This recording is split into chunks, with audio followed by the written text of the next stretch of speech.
Hello board game brothers and sisters, and welcome to another episode where I'll be letting you know of Kickstarters launching this week. And I actually looked at my YouTube analytics for once, and I wanted to start this video a little bit differently based on my findings. So I had about 17,000 views in the last 90 days, and then about 6.3% of those came from searching the word shelf clutter. So that works out to about 1,070 views. And then I also saw that about 43% of all my watch time is from unsubscribed viewers. So it looks like there's a bunch of viewers always searching for my channel in order to find these videos, and I just want to say that I truly appreciate that extra effort. And if you are one of these viewers, I'm interested to know, so feel free to leave a comment in the description below. And also, I just want to mention that you can find me much more easily by clicking the subscribe button somewhere below this video, because then I'll just show up in your subscription feed. And even easier, you can click this little bell icon and select all in order to get notified of any uploads I make to this channel. Either way, thanks for always watching, but I hope that helps. And of course, anyone else can do this too, and I truly appreciate it, and I do not take any of this for granted. And I do try to show my appreciation, which is why right now we're doing a giveaway on the channel where you can win $100 worth of board games. This is offered worldwide so that anyone can enter, and all you have to do is check out the Discord and click this little emoji under the giveaways channel. Best of luck in the contest, but for now, let's check out the Kickstarters. And the first campaign launches on the 12th, and it's called Scrap Racer and plays 2 to 6 players and takes about 20 to 45 minutes to play.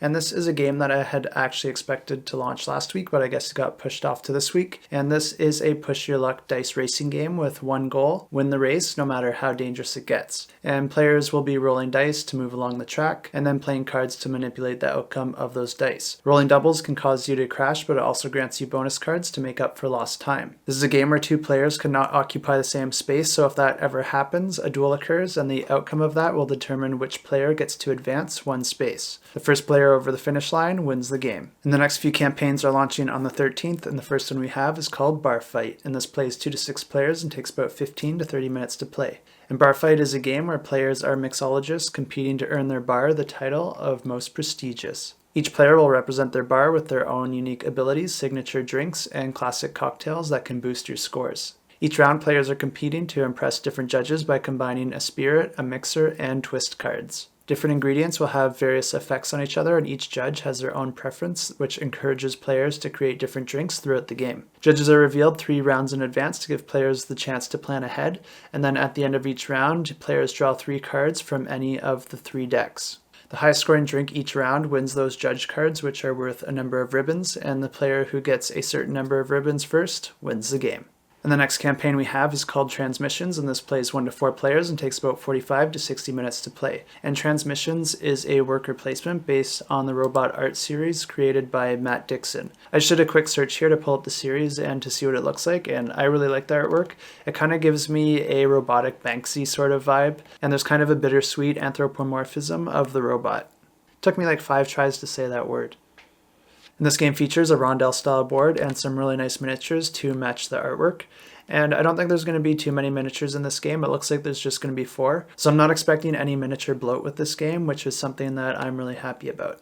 And the robots in this game are used as the workers for the worker placement. And the interesting thing about that is that they're actually shared workers that all players are going to be manipulating together. But don't get me wrong, this is still a competitive game, and players are going to be competing to collect resources like electricity and engrams, which I believe are fragments of memories, and players are going to be using those resources to gather ideas to improve their robots or items to score points at the end of the game. Players will also be building up their own set of connected flowing pipes and gathering birds and butterflies to score even more points throughout the game. The game ends in one of 3 ways. Either there's no ideas left to be gathered, the player's robots are completely upgraded, or there's no more pipes remaining to be built. And this one's going to be my pick of the week. And I am going a little bit out on a limb here because I really would have liked to see a little bit more comments under the ratings tab, but there is one here that looks pretty good. The designer does have some games out already with some good ratings, although I haven't played any of them. The theme and the artwork are very intriguing to me, and I'm very interested in the design as players do not have their own player pieces.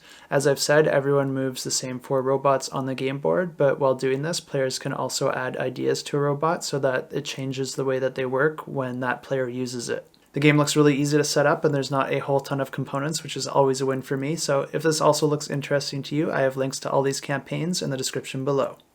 And the next campaign we have is called Hivernation, and this plays 2 to 4 players and takes about 10 to 30 minutes to play. And Hivernation is a 2-player bee-themed strategy game where worker bees are attempting to kick the drone bees out from the hive. And the interesting thing about this theme is that it's based on actual bee behavior.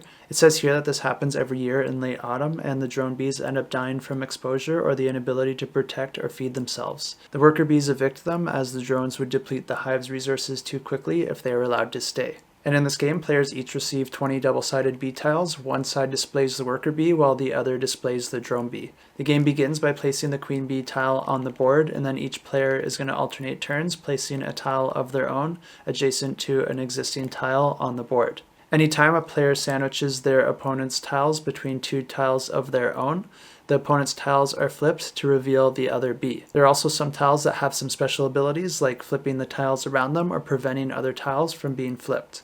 The game ends when both players run out of tiles to place, and the player with the most of their tiles left face up wins the game. And the next campaign we have is called Cellulose, and this plays 1 to 5 players and takes about 45 to 90 minutes to play.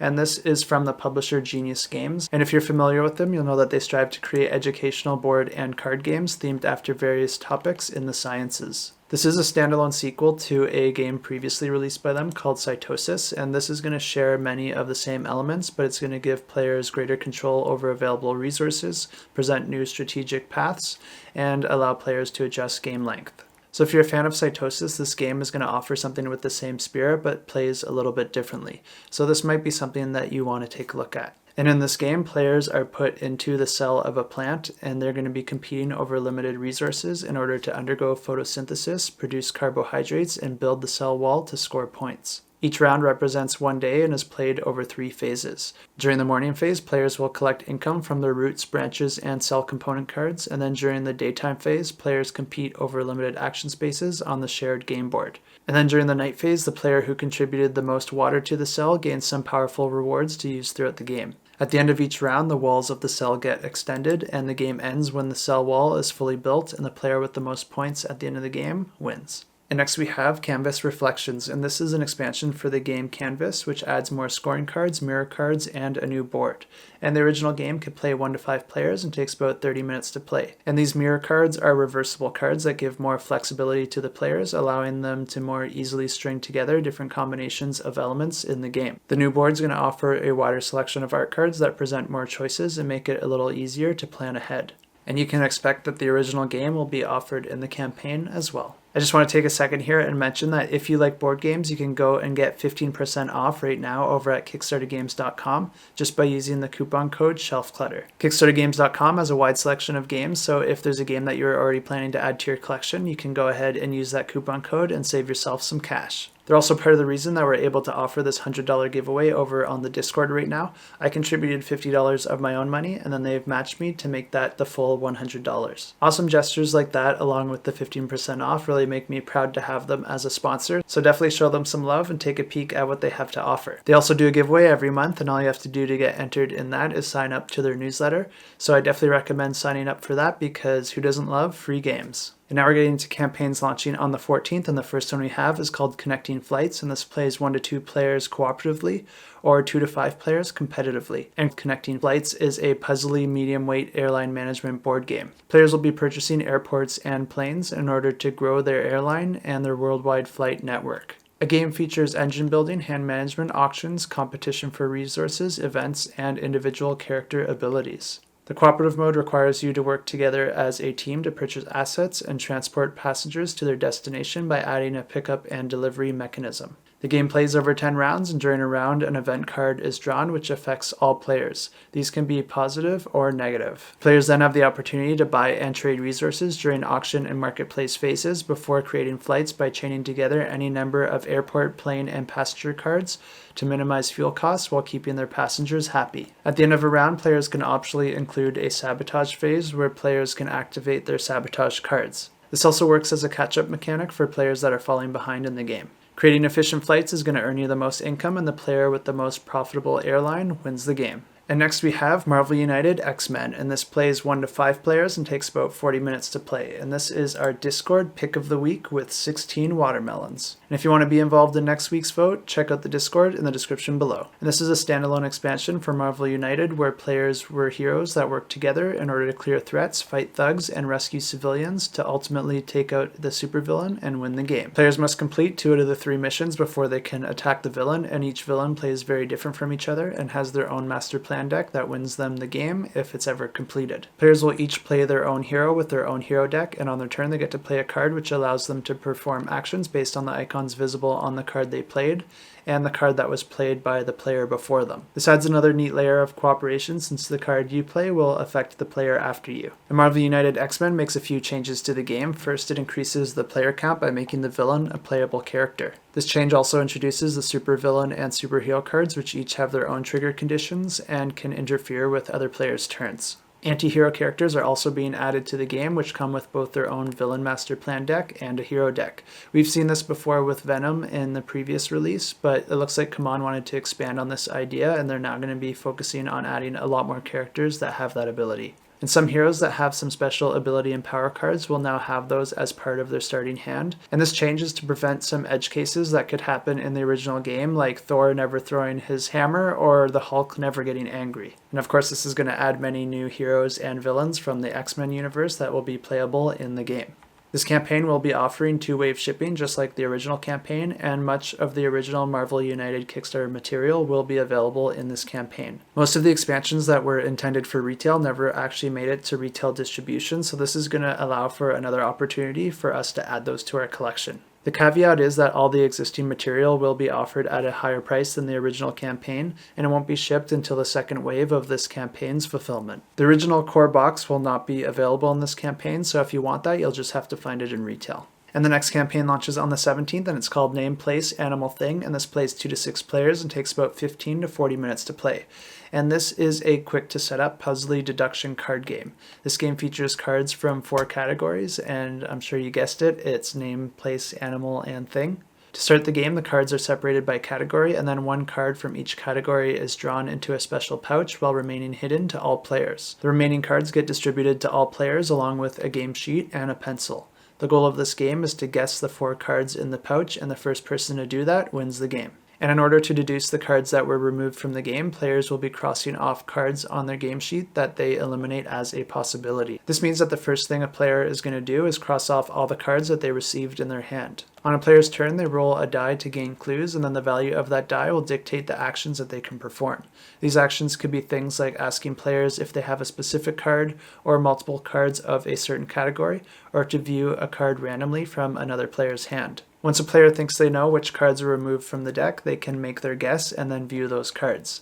If they guessed correctly, they win the game, but if they guessed incorrectly, they bear the shame. And that's it for campaigns this week, but don't leave yet because we have some giveaways to announce, and oh man, these are some good giveaways. And the first giveaway is a pledge for Mythic Battles Ragnarok, and this is the next big game out from Monolith, which creates some beautiful games with some really nice miniatures. And this game is based in a world of Norse mythology, and it can be played both as a skirmish game as well as an epic campaign game of gods and mortals waging war. And there's already a ton of stretch goals unlocked, and all of them look really awesome. Like, look at this thing. And to enter this giveaway, just leave a comment down below with the hashtag Ragnarok and let us know which miniature you're most excited about, or a miniature that you really hope to see show up in the campaign. I just saw this one and it's pretty damn cool. Jogmungand. And the next giveaway we have is for Lasting Tales, a fantasy miniature game. And this is a game inspired by role-playing games like D&D, where players are going to be creating their heroes and embarking on epic campaigns, linking game sessions together to create a story in a classic fantasy world. And this giveaway is going to be for the Epic Tier Pledge, which comes with the Lasting Tales hardcover core book rule set, which is going to contain all the scenarios you need to play the game, a full narrative campaign, enemy profiles, hero creation, and pre-made heroes to get new players right into the action. This pledge is also going to come with all the Fantasy Series 2 miniatures, as well as all unlocked stretch goals during the campaign. And to enter this giveaway, all you have to do is leave a comment down below with the hashtag fantasy, and I want to know what your fantasy astrology sign is. For me, I'm the Barbarian, which I'm sure you could already tell by my ruggish attitude. And the next giveaway we have is for Scrumpy Card Cider, and this is a deck manipulation game of cider production and sales. Players are going to deck build and use cards to gain apples and wood to convert into barrels of cider.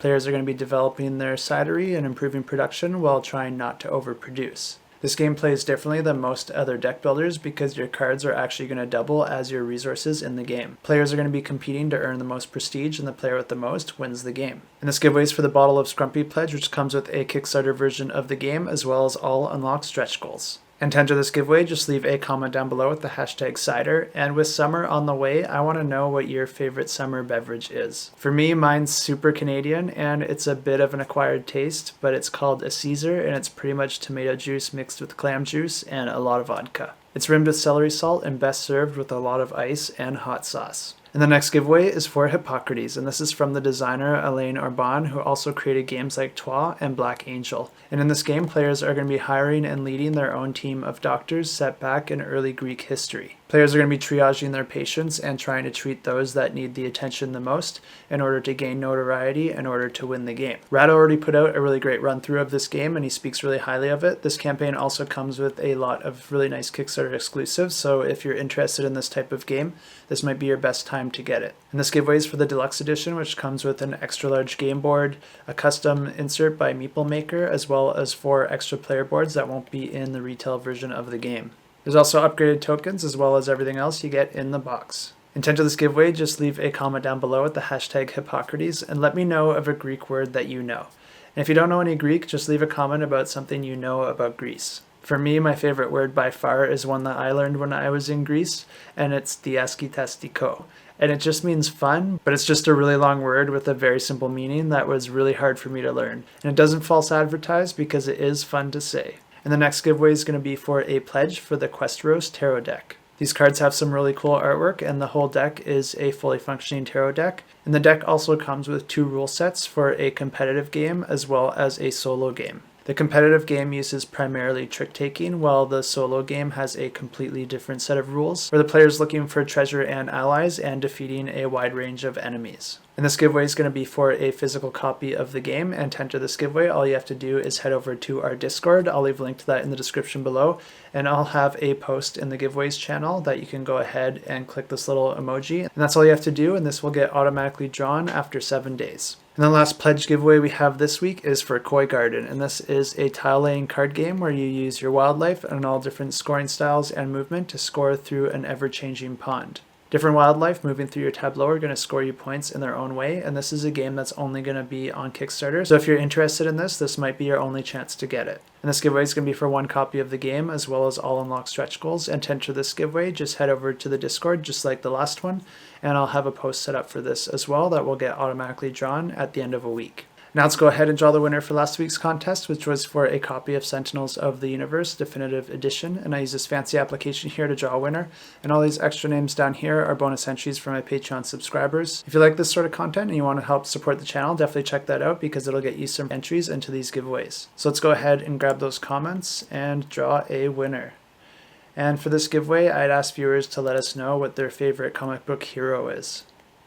And our winner is Luke Latraverse. And they say that they've always loved Doctor Strange and that they love him even more in the MCU. I think they're actually planning to release another Doctor Strange movie within the next year, but don't quote me on that. Congratulations on the win. Just email me at adam@shelfclutter.com and we'll get that pledge all sorted out. Until next time, keep that shelf cluttered and the table full.